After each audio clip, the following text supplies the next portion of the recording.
রাজশাহীতে আজকে বিভিন্ন শ্রেণী পেশার মানুষ দ্বারা নিয়ন্ত্রিত ট্রাফিক ব্যবস্থা। তোমার নাম কি? আমার নাম ইসি। তোমার বয়স? 6। আমরা দেখতে পাচ্ছি নগর ভবন এলাকায় একটি শিশু এখানে খুব সুন্দরভাবে দাঁড়িয়ে আছে, দায়িত্ব পালন করতেছে। তুমি কার সাথে এসেছো? বাবার সাথে। ও আচ্ছা, এখানে তোমার কেমন লাগছে দায়িত্ব পালন করতে? ভালো লাগছে। ও আচ্ছা, ধন্যবাদ। আমার নাম হচ্ছে ইমন, আর আমি আমার টিম নিয়ে এখানে কাজ করতেছি, এটা তো আপনারা সকলেই জানেন। জি তো আপনি মানে কি জানতে চাচ্ছিলেন? ভাই, আগে এখানে যে জ্যামটা হইতো এই ফায়ার সার্ভিস মোড়ে, এই জ্যাম কারণটা কি?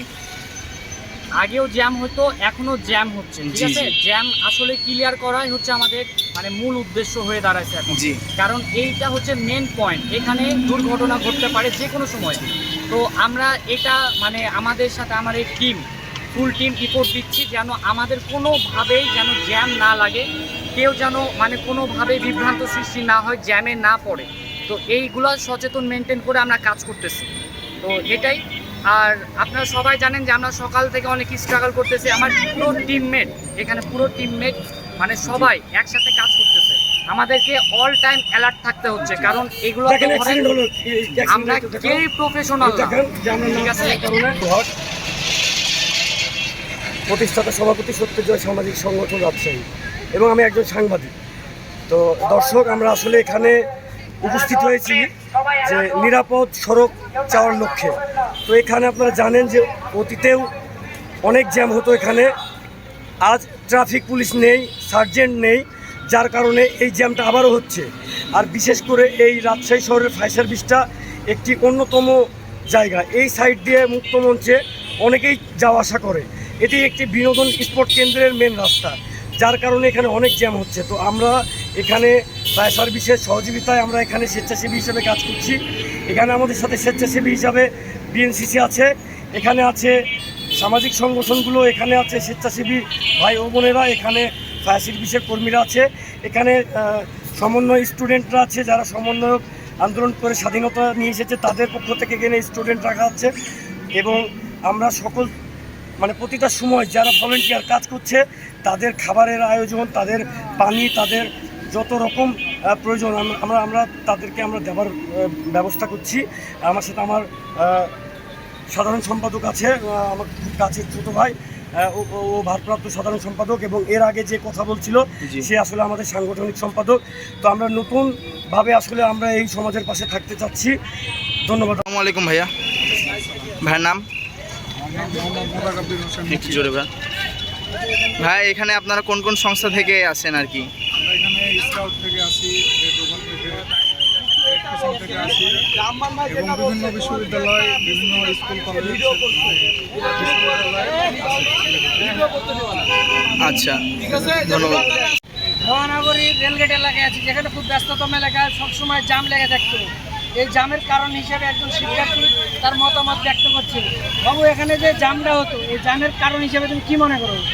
আসলে এখানে আগে ট্রাফিক পুলিশ দায়িত্বে ছিল, তো ট্রাফিক পুলিশের কথা অনেকে অমান্য করতো, অনেকে তেরামো করে বাকিয়ে চলে যেত, ট্রাফিক পুলিশের কথা তেমন শুনতো না, যার কারণে এখানে অল টাইম জাম লেগে থাকতো, বিশৃঙ্খলা সৃষ্টি হতো। কিন্তু এখন আমরা শিক্ষার্থী নামার পরে লোকজনদের চোখে ভালোবাসা বা চোখে মুখে উৎপন্ন সাপ, যার কারণে আমাদের শিক্ষার্থীর কথা সবাই শুনছে, মেনে চলছে, নিয়ম ভঙ্গ করছে না, যার কারণে এখন জাম কিছুটা কম আগের থেকে। আচ্ছা, তুমি কি মনে করছো যে এই জায়গায় আগে নিয়ম শৃঙ্খলা ছিল না, এখন নিয়ম শৃঙ্খলা তোমরা ফিরিয়ে এনেছো, এই জন্যে জামটা কম হচ্ছে, না কি মনে করো? জি হ্যাঁ, আমরা এটাই মনে করি। আসলে আগে শৃঙ্খলা তেমন ছিল না, ট্রাফিক পুলিশের কথা তেমন মানত না, বা ট্রাফিক পুলিশের অতটাও প্রাধান্য দিত না, নিয়ম ভঙ্গ করে চলে যেত। কিন্তু এখন আমাদের স্টুডেন্টের কথা সবাই শুনছে, সবাই মেনে চলছে। এটা আমরা অনেকগুলো আমরা এই মুহূর্তে অবস্থান করছিলাম রাজশাহী রেলগেট। তো এখানে বিএনসিসির যে বড় ভাইগুলো আছে তারা রোদের মধ্যে প্রচুর ক্লান্ত, তারা এই মুহূর্তে গোরহাঙ্গা গোরস্থানের কর্নারে বিশ্রাম করছিল।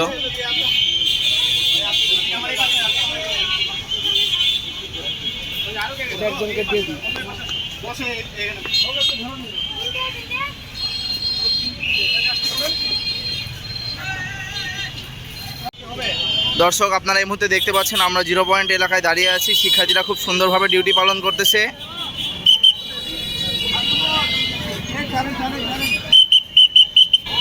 দর্শক, আমরা এই মুহূর্তে দাঁড়িয়ে আছি রাজশাহী 0 পয়েন্ট এলাকায়।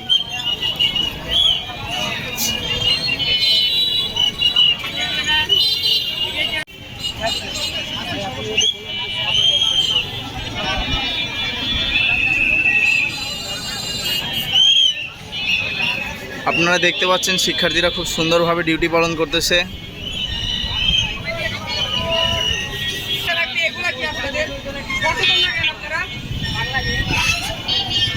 আপনারা দেখতেই পাচ্ছেন শিক্ষার্থীরা খুবই সুন্দরভাবে তাদের দায়িত্ব পালন করছে।